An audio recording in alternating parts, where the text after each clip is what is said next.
During Mrs. Wool's math class, students were asked to make a video explaining the error that had occurred during the first cumulative review, and how these errors were made, and also how to correct them to prevent future mistakes. Without further interruption, here is our first take on this assignment.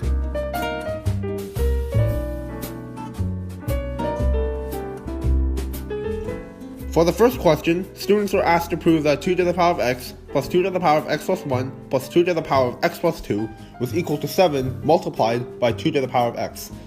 On this question, Kentaro attempted to factor the exponent x out of the terms on the left side.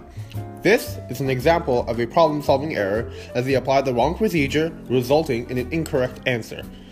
At the same time, Danny surmised that 2 to the power of x plus 1 meant 2 to the power of x plus 2 to the power of x, and likewise with 2 to the power of x plus 2. This is another problem-solving error as he applied the wrong procedure, similar to Kentaro. To find the correct answer, the 2 to the power of x must be factored completely out of the left side instead of just the x. As a result, you get 2 bracket 1 plus 2 to the power of 2 close bracket, and the terms in the brackets add up to 7 multiplied by 2.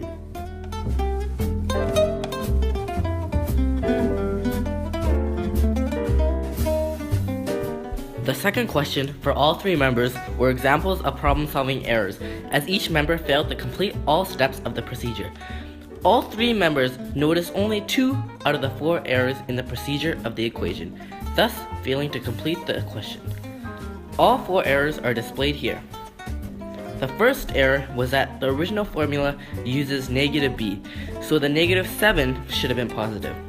The second error was that negative 4 multiplied by negative 3 multiplied by 2 should have given a positive output. However, on the review it is stated as negative. The third mistake was that negative 7 was not carried down from line 3 to line 4. One thing to note about this mistake is that it would have been correct if all the previous mistakes were not made. And finally, the fourth miscalculation is on line 4 and 5.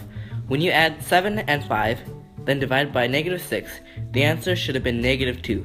However, the answer displays positive 2.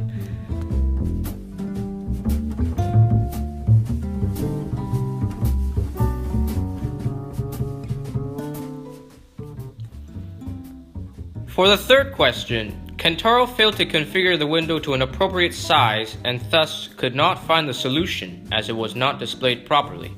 His y maximum was too low, so finding the point was not possible.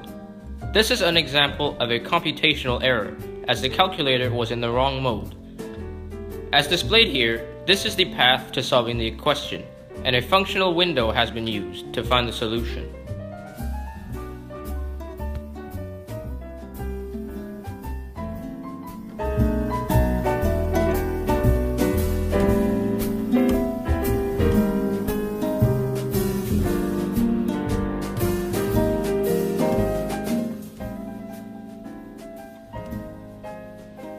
For the fourth question, Kentaro thought of solving the trinomials by way of factoring.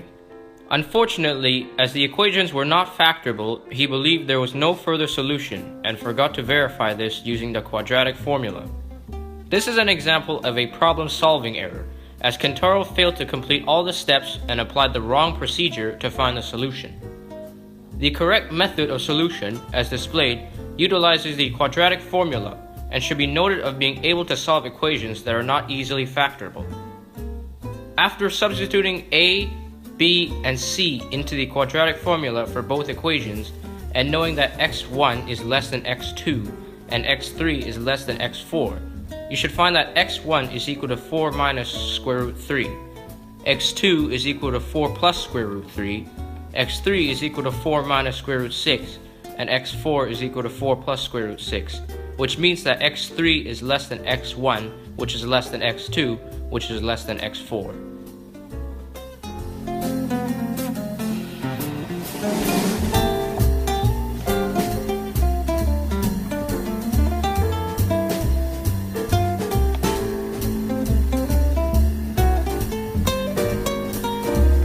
To demonstrate our learning, we have written 3 questions.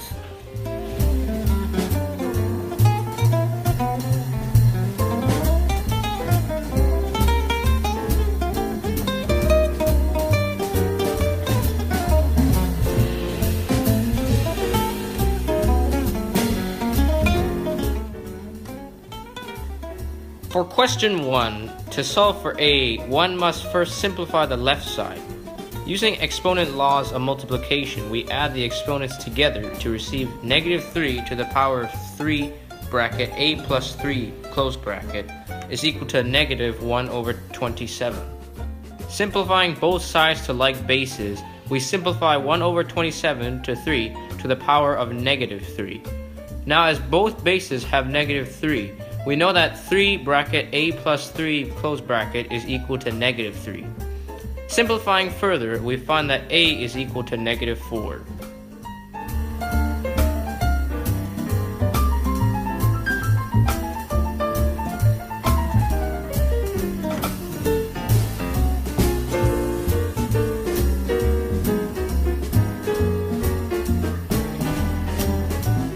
For the second question, there are 4 errors present in the solution.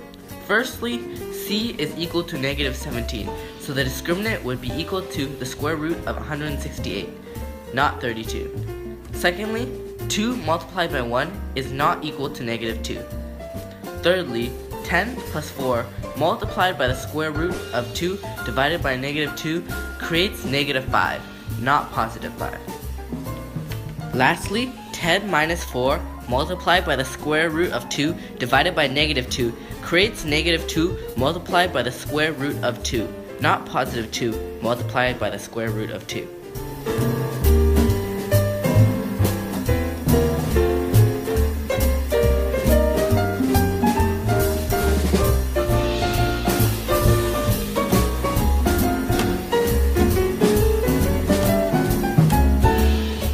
For the last question, we start by finding the roots of the two equations first.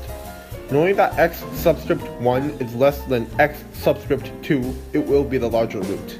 Using our proper inputs one hopefully learned from question 2, we find the two roots are negative 5/6 plus the square root of 10 over 3 and negative 5/6 minus the square root of 10 over 3.